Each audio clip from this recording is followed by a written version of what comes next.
Okay. Tantaran, tantaran, tantaran, tantaran, tantaran. Yes. Singer kayo. Tatlo tayo. Kayo. Hello. Ito Sharon. Okay. Wait, lang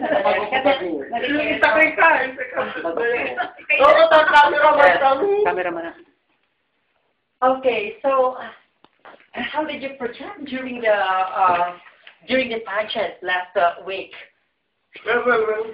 They are not enough. I am Sorry, the one. yes. Excuse me. I am please recognize my presence. Okay, mga kaibigan, nandito rin po ang kanilang organizer. Yes, okay. So ngayon, pag-usapan naman natin kung paano sila nag-project. I just carry myself with confidence, Tita Shawi. Kasi ang dami-dami, kasi magaganda sila lang, pero talaga dapat, inisip ko mag-shine ako that night. Well, and I did it. Well, actually, magaganda naman talaga kayo. Yes, thank you. Talagang ikaw talaga ang mananalo doon. Oh, thank How you. about you? Yes, I did my best, but the best wasn't good enough. That's why I'm just Miss International. You know what, Miss International, usually din ang sinakin na nakukuha dito sa Philippines, di ba? I know, don't ask it anymore. Okay, yes. But yung organizer natin, Madam Araneta, ano naman ang masasabi Before I answer you, I'd like to greet the audience after some time. Well, I do believe that I am the ambassador of goodwill now, so I should be a model to everyone. I thank you. Yeah. The most controversial Miss World. Oh, the most my family. Okay, so, yeah. So mga kaibigan, pag-usapan natin sa pagbabalik ng Sharon kung paano naman sila. No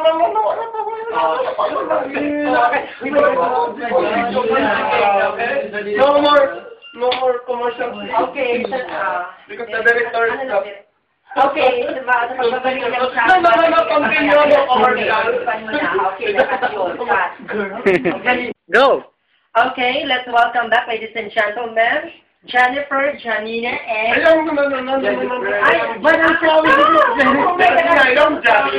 Jennifer. I'm so sorry. Jennifer. Okay, Jennifer, Patricia, and Janina San Miguel. Okay, mga kaibigan, ngayon naman pag-usapan natin kung ano naman ang gagawin ninyo pagkatapos ninyong manalo na sa Binibining Pilipinas? Actually, I will be competing this July. I will defend my crown together with the other candidates all over the world. And my preparation for it is exercise. Yes. Yeah, alam mo, ang body ko, yun ang pangarap ko. And last month, nag-body ko naman yung mga charity institutions, mga batang nangangailangan, you know. Yan naman talaga, di ba? Yeah. Okay, how about you, Patricia? Actually, I don't know if the crew knows it, that Araneta will send me to Colombia to have my trainings, my powerhouse. Wow! Because they believe that I need to win the Miss International Life Kigaman. Yeah. Kigaman. Because Yeah. they believe in me, that's all. So maganda, but how about you, Miss Well, Janina? I will tell you the truth that I am preparing for two. First, I would like to announce that I have my boyfriend and we had a sex last night. If I've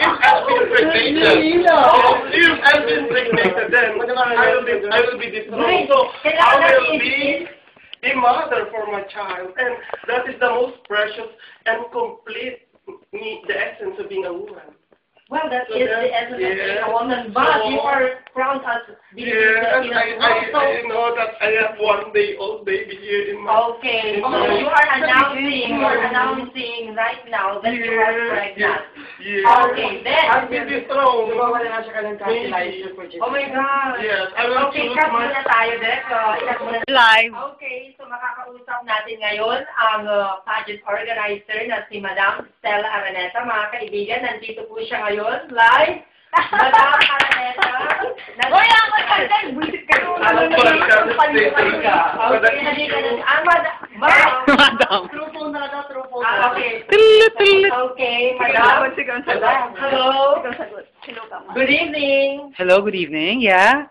Okay, so, Bago lahat, Miss Sharon, gusto kong batiin lahat ng mga televiewers at yung mga kapamilya dyan ng buong Pilipinas at buong mundong nanonood sa iyong napakagandang Sharon. Alam mo naman, mahal na mahal ko ang Sharon mula pa nung bata pa ako. So, magandang gabi sa iyo, Ate Shawi, at sa mga guests mo, kagaganda nyo talaga. okay. So, ang pinag-usapan namin, Oo, ano pala, Ma'am Shawi, nabalitaan ko yung relasyon ni Richard tsaka ni Casey. Ang ganda talaga ng anak mo, si Casey. Napaka-talented. Paano pala, balita ko rin, graduate ka na pala ng sa Open U ng UP. Oh, scholar ka pala ng bayan. okay, so, pinag-usapan ko natin. Oo. Ay, Ate Shawi, napanood ko ng premiere mo sa Dubai nung caregiver. Ang galing-galing talaga ni Direk Chito Ronyo. Ang galing. They won't call you megastar for nothing. Uy, Ate Shawi, balita ko. Yung bill na pinasanay yung labi-dabi na husbandry, ay nakapatok talaga sa ating mga mamamayan. So, proud na proud talaga ako sa ating kapamilyang yung si Senator Kiko Pangilinan. At yung mga anak nyo, ang cute nila. Nakita ko sila sa El Macdo, yung VTR. Ang ganda-ganda talaga. Okay.